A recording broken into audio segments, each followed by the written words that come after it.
নমস্কাৰ বিশেষ বাতৰিৰ সৈতে ষ্টুডিঅ'ৰ মজিয়াত মই লিপিকা ৮৬ নং ধেনুচোচা প্ৰাথমিক বিদ্যালয়ৰ ১৫২ম জয়ন্তী উদযাপন নিউজ নাওৰ এক বিশেষ প্ৰতিবেদন আজিৰ পৰা ১২৫ বছৰৰ আগতে ধেনুচোচা অঞ্চল আছিল এক অনগ্ৰসৰ অঞ্চল শিক্ষাৰ পোহৰ নপৰা এই অঞ্চলত আমি পোহৰ বিচাৰি মাত বাক্যশাৰী যথাৰ্থতা উপলব্ধি কৰি কেইজনমান আশা সুধিয়া ব্যক্তিয়ে খেৰ বাঁহ কাঠেৰে এটা জুপুৰি সদৃশ প্ৰজাঘৰ সাজি নাম দিলে ধেনুচোচা পাঠশালা সেই সময়ত আজিৰ দৰে স্কুল শব্দটোৰ সলনি পাঠশালা আৰু পঢ়াশালীহে প্ৰচলিত আছিল বছৰে বাগৰ সলালে ছাত্ৰৰ সংখ্যা বাঢ়িলত গাঁৱৰ মানুহৰ ঘৰে ঘৰে বাঁহ তুলি কোঠা বঢ়াবলগীয়া হ'ল আৰু পৰিৱৰ্তনৰ চাকনৈয়াত পৰি আজিৰ এই বিদ্যালয় আমাৰ বিদ্যালয়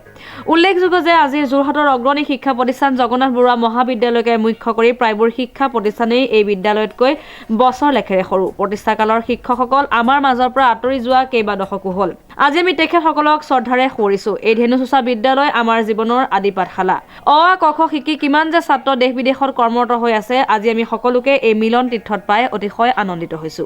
এই বিদ্যালয়ৰ পৰা শিক্ষা সাংকৰি কৰ্মজীৱনৰ পৰাও অৱসৰ লৈ এতিয়া ৮২ বছৰীয়া ৮৫ বছৰীয়া হৈ দুৰন্ত তৰুণ আমাৰ মাজত আছে তেখেতসকলৰ পৰা আমি বিচাৰিছো হিয়াৰ শুভেচ্ছা আৰু আশীৰ্বাদ এই বিদ্যালয়ৰ পৰা পাছ কৰি যোৱা ছাত্ৰই প্ৰশাসনিক সেৱাৰ বিষয়ে সুদক্ষ অভিযন্তা খ্যাতনামা চিকিৎসক প্ৰবক্তা অধ্যাপকৰ আসন শুৱনি কৰি এই বিদ্যালয়ৰ গৰিমা বঢ়োৱাটো আমাৰ বাবে গৌৰৱৰ বিষয় উল্লেখযোগ্য যে এই বিদ্যালয়ৰ পৰা ধাৰাবাহিকভাৱে প্ৰাথমিক বিদ্যালয়ৰ বৃত্তি পাই আহিছে ইয়াৰ উপৰি চৰকাৰে বাছনি কৰা গুণোৎসৱত দুবাৰকৈ এ গ্ৰেড পাই বিদ্যালয়খনে গৌৰৱ বঢ়াইছে বয়োজ্যেষ্ঠজনৰ পৰা জনামতে পৰাধীন অসমত বুৰঞ্জী প্ৰসিদ্ধ চেউনী আলিৰ কাষৰ স্থাপন কৰা এইখনেই একমাত্ৰ বিদ্যালয় আছিল উল্লেখযোগ্য যে বিদ্যালয়খনৰ অতীত খুচৰিলে আমি বহু কথাই গম পাম বিদ্যালয়খন আজিৰ অৱস্থা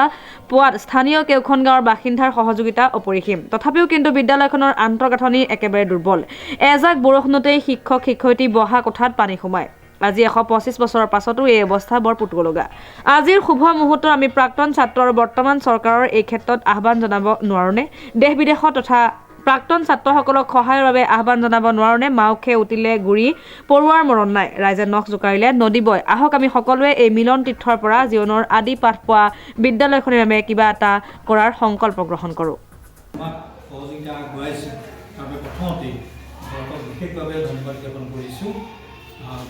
আপুনি যিটো প্ৰশ্ন সুধিছে যিটো আমি আজি প্ৰেছমিটটো এইটো কাৰণে দিছোঁ আমাৰ ৫ ডিচেম্বৰটো প্ৰথম হ'ব তাৰ পিছৰ কাৰ্যসূচীখিনি আমি আকৌ পৰৱৰ্তী পৰ্যায়ত আমি আলোচনা ক্ৰমে আমি সেইখিনি সিদ্ধান্ত গ্ৰহণ কৰিম ৫ ডিচেম্বৰত আমি পুৱা ৯:৩০ বজাত প্ৰথমতে উদযাপন সমিতিৰ সভাপতিয়ে পতাকা উত্তোলন কৰিব তাৰপিছত আমাৰ স্মৃতি তৰ্পণ হ'ব তাৰপিছত গছপুলি ৰোপণ হ'ব তাৰপিছত আমাৰ বন দিৱস জ্বলন হ'ব আৰু তাৰপিছতে আমাৰ মুকলি সভা হ'ব সেই মুকলি সভাত আমি আমাৰ শিক্ষা জগতত আমাৰ শিক্ষাৰ লগত জড়িত বিষয়াসকলক নিমন্ত্ৰণ কৰাৰ লগতে আমি স্থানীয় বিধায়কক আমি নিমন্ত্ৰণ জনাইছোঁ আৰু আমাৰ এই মুকলি সভাত অকল বক্তব্যই নাথাকে ছাত্ৰ ছাত্ৰীসকলৰ সহবিদ্যাৰ্থনিক দিশটো তেওঁলোকক কেনেকৈ তেওঁলোকে আয়ত্ব কৰিছে সেই সম্পৰ্কত এই বিদ্যালয়ৰ লগতে এই অঞ্চলৰ ৰাইজক তেওঁলোকৰ প্ৰতিভাসমূহ দেখুৱাবৰ কাৰণে আমি বিভিন্ন বিদ্যালয়ৰ লগত যোগাযোগ কৰিছোঁ ইতিমধ্যে ৭খন বিদ্যালয়ে ইয়াৰ লগত আমাৰ সেই নাম মুকলি সভাৰ লগতে এক সাংস্কৃতিক অনুষ্ঠান হ'ব তাত তেওঁলোকে তেওঁলোকৰ যিখিনি পাৰদৰ্শিতা তাত প্ৰদৰ্শন কৰিব আৰু লগতে আমি সন্ধিয়ালৈ ১২৫ কোটি আমি বন্তি আমি প্ৰজ্বলন কৰিম আৰু তাত আমাৰ এই অঞ্চলৰ বিভিন্ন ব্যক্তিক আমি নিমন্ত্ৰণ জনাইছোঁ আৰু লগতে এই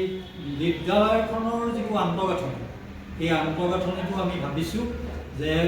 আমি ৩-মহলীয়া অভিযানটো আমি ভাবিছোঁ এইখন এখন পুৰণি বিদ্যালয় ১২৫ বছৰ হৈছে গতিকে আমাৰ চৰকাৰী বেচৰকাৰী বিদ্যালয়ৰ সমানে আমাৰ চৰকাৰী বিদ্যালয়ৰ ছাত্ৰ ছাত্ৰীকো আমি শিক্ষাৰ দিশত আগবঢ়াই নিব পাৰোঁ নেকি সেই সম্পৰ্কত আমি আলোচনা কৰিছোঁ ইতিমধ্যে স্থানীয় বিধায়কক আমি এই সম্পৰ্কত অৱগত কৰিছোঁ তেখেতেও আমাক এই সম্পৰ্কত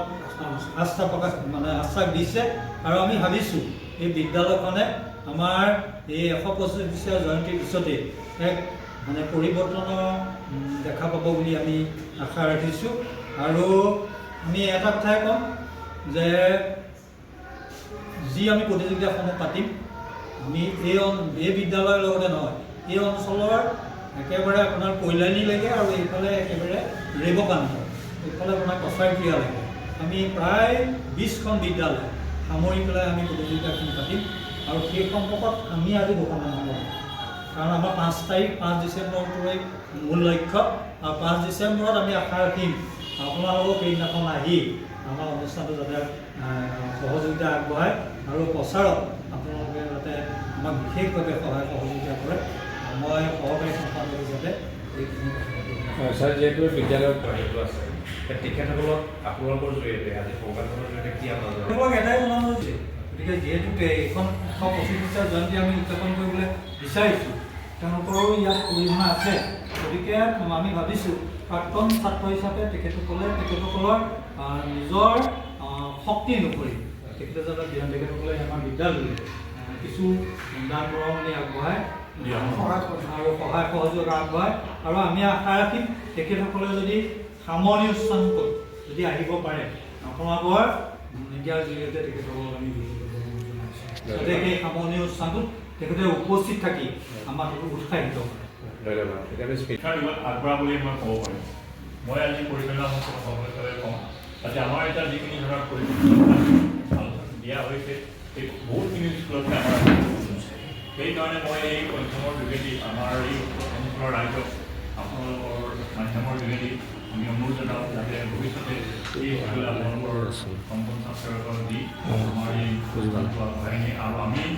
আমি আজি এই মেজিক কমিটিৰ তৰফৰ পৰা আমাৰ এই অনুষ্ঠানৰ তৰফৰ পৰা আমি তেওঁলোকৰ কাৰণে যথেষ্ট যত্ন ল'ম, সেইটো আমি কৰিছোঁ। সেয়াই স্কুলখন আগবাঢ়ি যাব আৰু অন্ধাগামী ক্ষেত্ৰত আমি যিমান পাৰোঁ চৰকাৰৰ সহযোগ কৰি আমি আগবঢ়াই নিবৰ কাৰণে চেষ্টা কৰিম। আৰু উদযাপন কমিটিৰ ফালৰ পৰা আপোনালোকক অহাৰ কাৰণে মই ধন্যবাদ জনাইছোঁ আৰু আমাৰ অনুষ্ঠানটোক আপোনালোকে সহযোগ কৰিব বুলি মই আশা কৰিছোঁ। ইয়াৰ ভিতৰতে আমাৰ মাজত পোষাদক্ষ অভিযোগ আপোনালোকক মই পঢ়ি যোৱা এই বিদ্যালয়লৈ আপোনালোকক আদৰণি জনাইছোঁ। 125 বছৰীয়া জয়ন্তীখন উদযাপন সমিতিৰ শুভাৰম্ভৰ প্ৰাক মুহূৰ্তত আপোনালোকে আহি মোৰ স্কুলত আমাৰ স্কুলত আহি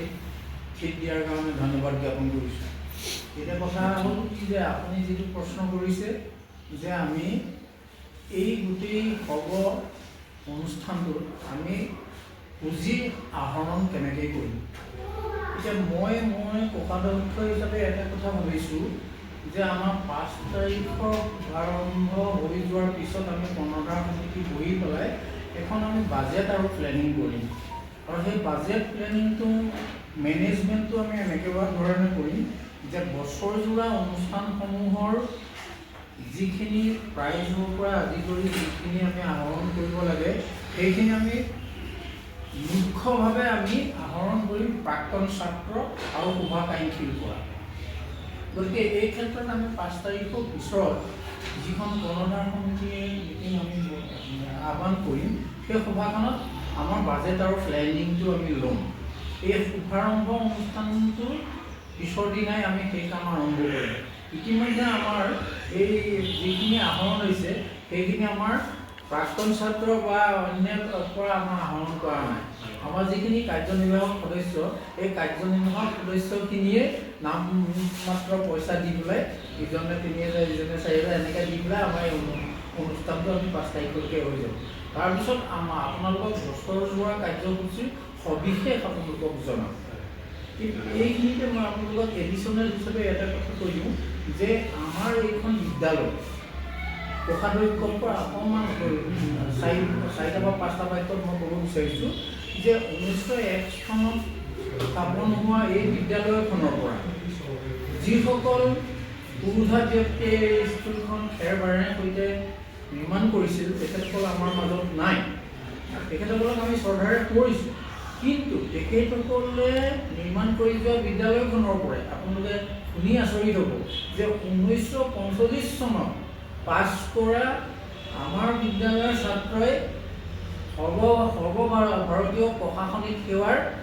দক্ষতা অৰ্জন কৰি পেলাই কৰিছিল। তেখেতসকলৰ নাম মই আপোনালোকক ক'ব বিচাৰোঁ। 1960 চনত সৰ্বভাৰতীয় পৰীক্ষাত পাছ কৰিছিল। যোৰহাটৰ পৰা Srimanta Madhab Barua, report news now 24/7।